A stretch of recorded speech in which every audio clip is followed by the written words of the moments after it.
Welcome to Noob School, turn 16. The research and conjuration is complete. We're at level 4, which means serpents. And we're now starting on alteration, so our magi can have something useful to do. We summoned some jaguar toads, in preparation for taking the throne. Some vinemen, which was a mistake, but more on that later. Searched some magic sites, a whole lot of nothing, but over here Painal found 2 magic sites in Lama, a mercury pond and a well of white water. So that's useful. But everywhere else, oh here, this guy found an enchanted fire. So with 1, 2, 3, 4, 5, 6, 7, 8, 9 people searching, I find 3 magic sites. Not terrible. Unstoppable found no blood slaves, which is kind of weird at blood 8, but I guess it's a dice roll after all. Unexpected event in Goskin, 6 nature gems, that's nice. Then there's unexpected event in Asanon. A failed experiment caused a fire in the lab. It was doused with the most quickly available fluid, a barrel of goat's blood. Unfortunately, the malignant fumes thus created spread quite far from the building. Those exposed have suffered diverse unnatural effects. So 6 units diseased, 9 units cursed, and 2 Mictlan priests wounded. Most of my units are very cheap, so probably not that big a deal, but yeah, that's your misfortune. Construction of city palisade in Koskeen complete, and we patrolled out some brigands, so we got a palisade here now. And we are going to attack this throne with all of this stuff. I summoned the Vinemen to put them in a squad with these.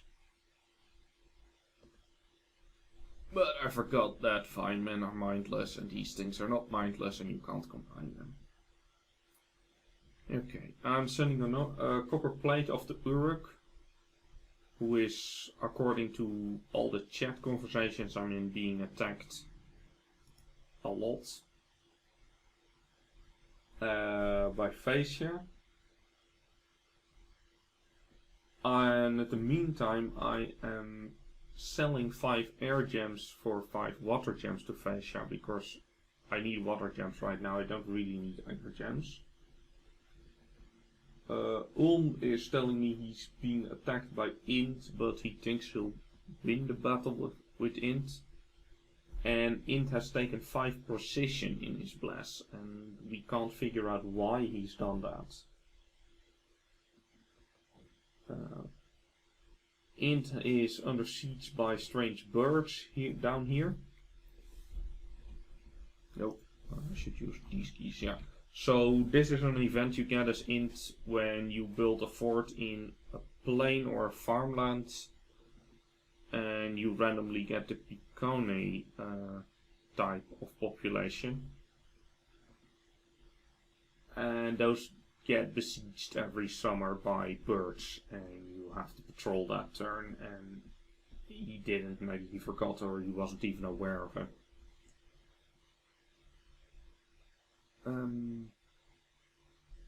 I am patrolling here with a fire priest because I have nothing else with enough leadership and I need to get the unrest down. And everything is being thrown here into this throne because I want to get it before somebody else does, and I don't know what's happening in any of these provinces. So as I just showed, we have a few of the eagle warriors jumping in the rear. We have these guys on fire closest. We have the mercenaries. These are actually decently armored and they have very high defense, but some of them come from a shield, so yeah, that's that's 30 protection in total. Should be fine, but you can be hit through a shield. We have some mercenaries here in the middle to form a line. And we have these undisciplined toads up front. And let's see, yeah, I took care to put the mercenaries next to the toads, even though they're not poisonous. I don't think it actually matters. With the poison cloud, the bigger toads, you don't want to put valuable troops next to them. But with these guys, it's less important. They are, however, tramplers with a morale of 11, so they could panic and start trampling my own stuff. Hence the formation. Let's see what else is there to tell about this. I made a big line of warriors to be dropping slingstones on everything. And I put all of my jaguar warriors on attack rear. But we'll see that battle next turn. I'm recruiting another rain priest in Mictlan to side search, because I haven't searched everything for water yet. Especially down here. And if I'll be taking over Scalarian lands, and it looks like that's what I'm going to try to do, I will need to side search those as well. Now here I'm, let's see, Arya. I'm recruiting as many of these naked slingers as possible in order to help with siege in a few turns, because he has a good fort here and I'm gonna have to siege that down. Alright, that's all for turn 16, see you in turn 17. Welcome to Noob School turn 17. We got the lion pelt I bought from Tinchi. We got some earth gems from Uruk from another trade, and some water gems from Phasia. I'm basically just trying to either trade for what I need, or if the person doesn't have what I need, I'm just trying to make a net profit in gems, and then I'll trade those gems elsewhere some other time. We researched alteration 1, next is alteration 2. Only gets useful at 3, but at 4 it gets really useful, so let's go there. Biggest Dickest the Centurion has claimed the Throne of Knowledge. Oh yeah, so that one down there is the Throne of Knowledge. More on that later. We found another magic site, a mercury pond. And there's, 9 blood slaves, still subpar, but at least not nothing. And then there's a battle in Greendale. This is the big fight for the throne.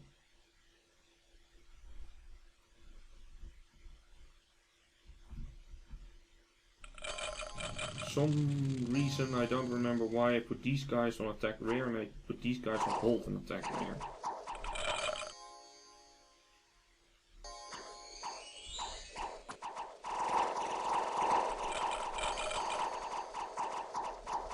Now, slingstones are effective against skeletons, fortunately enough. I don't think these guys are, no, they're not routing, they're just doubling back in order to get rid of a skeleton.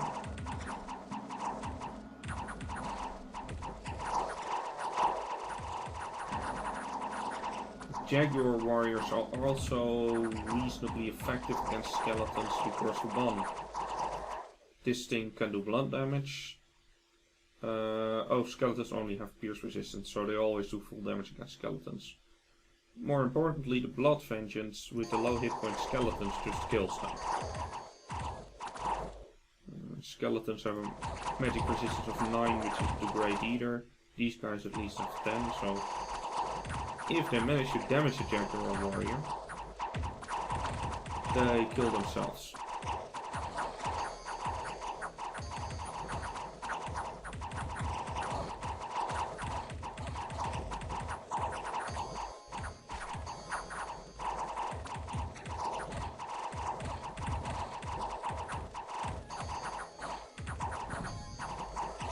No, a toad managed to trample something.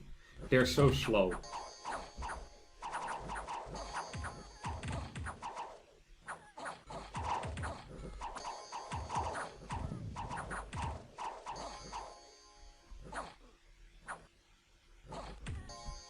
Okay, so I may have been able to do this a turn earlier or two, but I wanted to be absolutely sure because I wasn't in that strong a position at the start of the game, and I didn't want to waste an army because that might have made me an easy target. So got that throne with very minimal losses. The only thing is that Suleiman the Vampire managed to die. Let's have a look at how that happened actually, because I completely didn't zoom in on that on the battle. Okay, so he's back here. He has a coral blade. He has a coral blade, but no belt yet because that arrived this turn.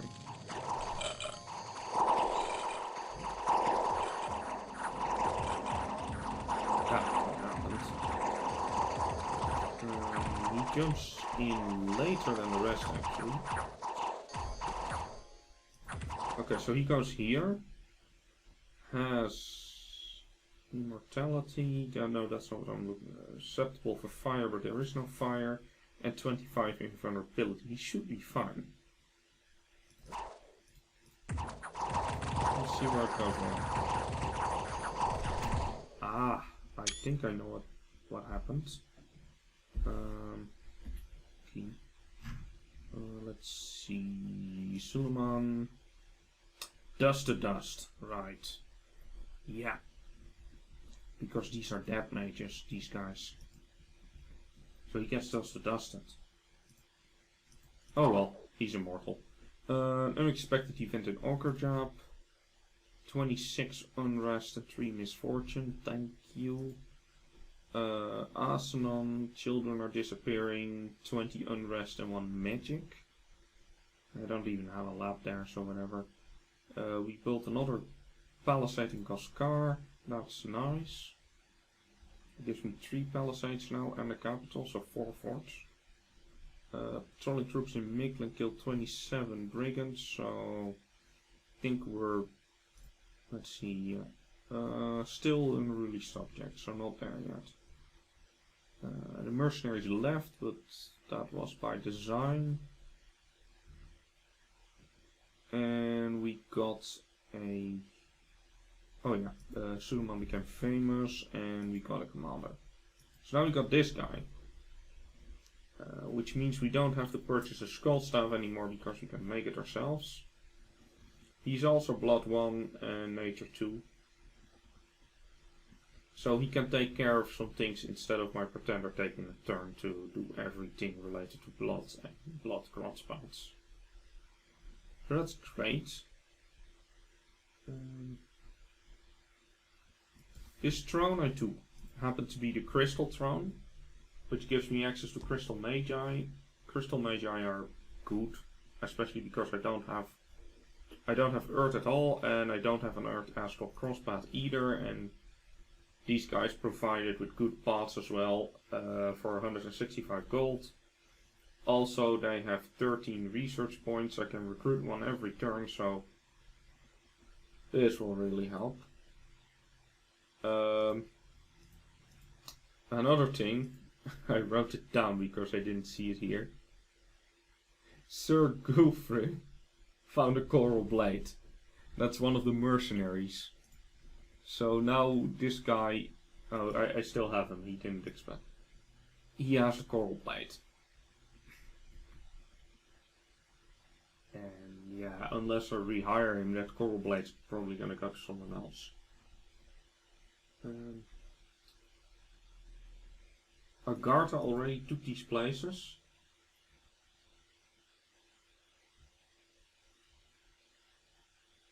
So there's no point in summoning the serpents here, because I'm not going to get this water anyway. So I'm going to be summoning the serpents in Mictlan instead, because they're going to be needed for these water provinces up here, like Hungry Sea, the Storms, and Caspian Lagoon. I want these places for strategic reasons as well as for gold. $91 here because Scalaria just claimed it. I found that it's the Throne of Knowledge. He's the first to claim a throne, which gets you lore masters, which are awesome. But short term it doesn't help me, it doesn't increase my blessing in any way.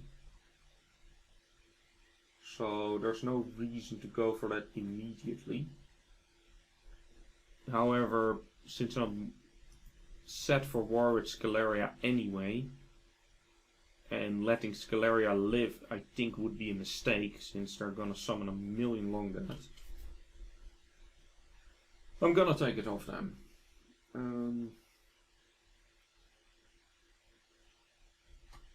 Oh yeah, this hero will start by searching for dead sites, because I can't spare the turns of my pretender to do that, so he's gonna be the one to search everything for that too. I am building temples here and here to kickstart my eagle production. Still no temple here yet, because this is my research fort. Because every mage here will get 3 more research points than here, which is 50% extra for these guys. And for these guys, let's find one without experience, please. Yeah, for these guys it's almost 100% extra. So this is, yeah, it's important to research here instead of somewhere in my own dominion. I signed an NAP 3 with Agartha this turn,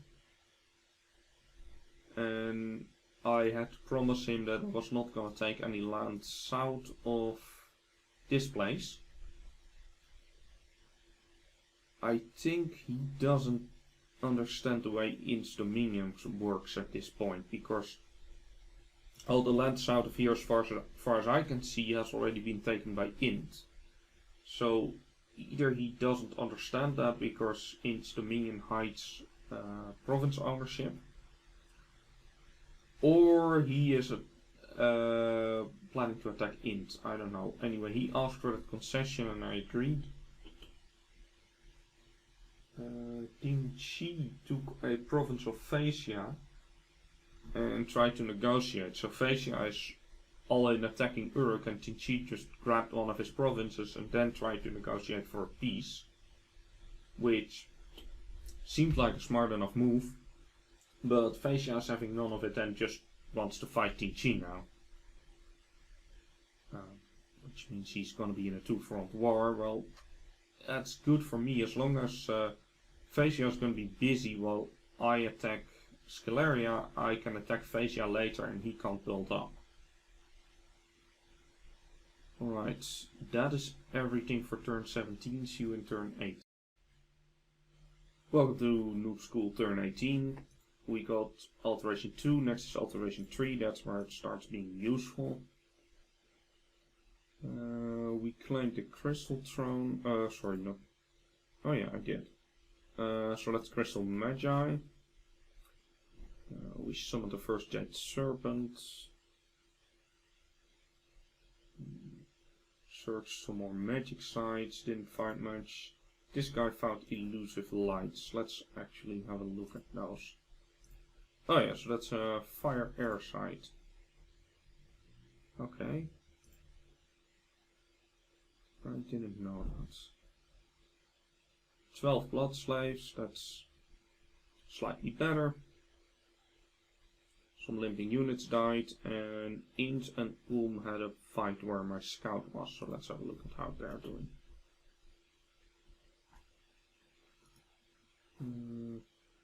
Yeah, so these are Piconi. I don't think I'd bother building these unless you're up against something very specific. They're not necessarily bad, and they're 6 per square. I guess if you can point buff them, if you can point buff their protection with an Earth Mage, then they'd be really good. Because then they get Ulmis level protection, high defense skill. Yeah, I mean, if you get an Earth 3 Mage, and you do Strength of Giants, Legions of Steel, and then a bunch of protection buffs, then they'd be really good. But an Earth 3 mage is not easy to come by as int. Ethereal would help them, but not that much. Bark skin would help them a little bit. Also, these things are length 1, so that's not great. Strength 9, I guess they'd be okay. And they're cheap. They're, I don't know how much, less than 10 gold at least. And this is just from Ulmis province defense, so not much to see here actually.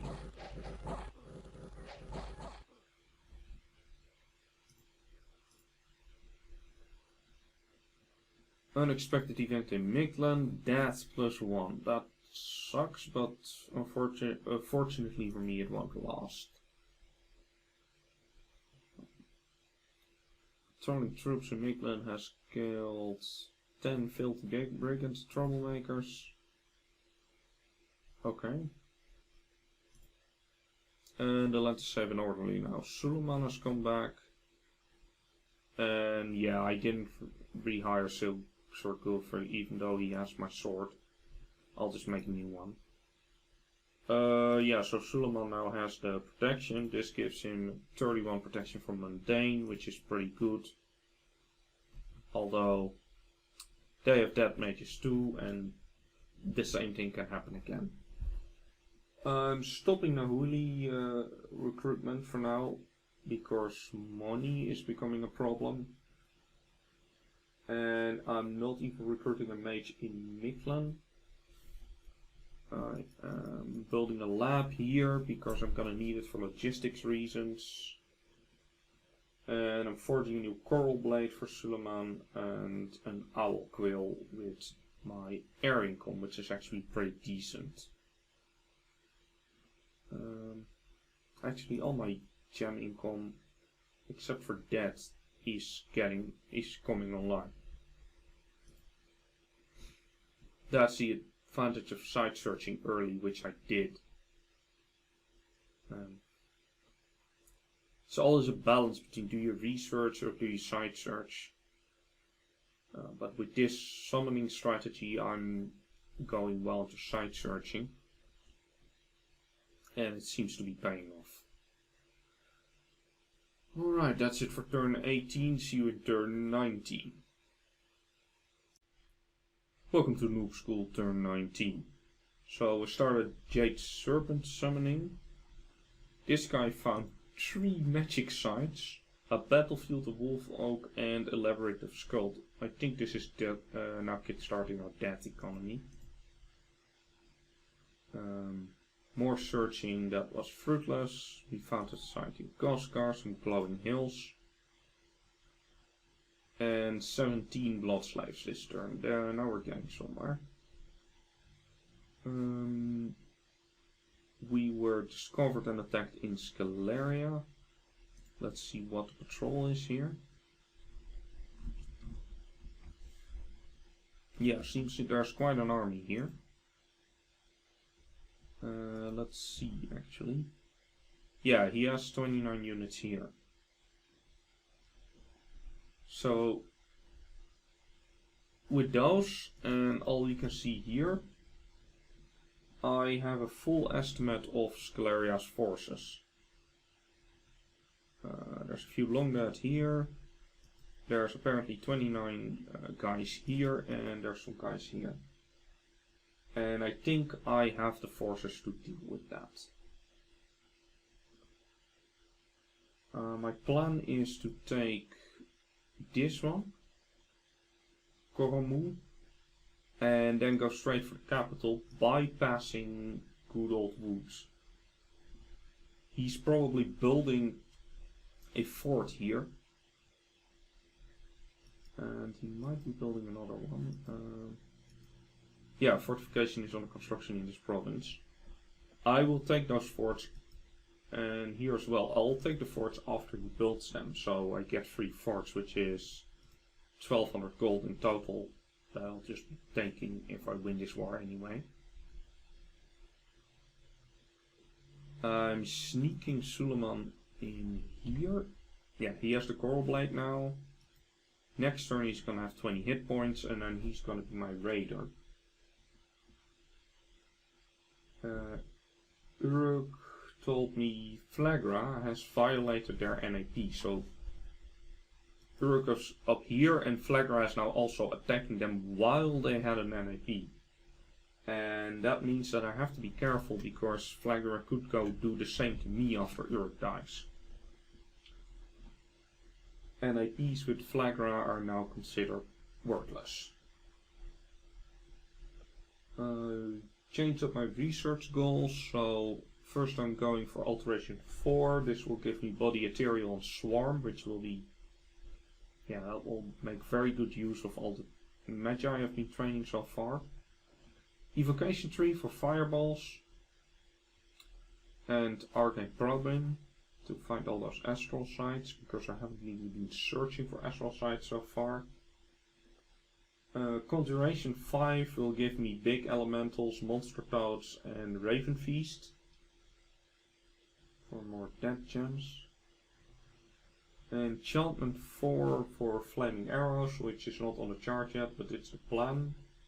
Plot 5 for Sivatateos, and then Construction 4 for Dowsing Rods. I may change this sequence a lot, but those are my goals for now. I can't really go for any higher goals because I still have a research of 100 points at turn 19, which is pretty bad. I'm recruiting a Sun Priest in Mictlan and a Mictlan Priest in Goskeen. Also recruiting down here 2 Tribal Kings, because I want to start recruiting slaves, because the slaves can then patrol and the normal troops can do something more useful.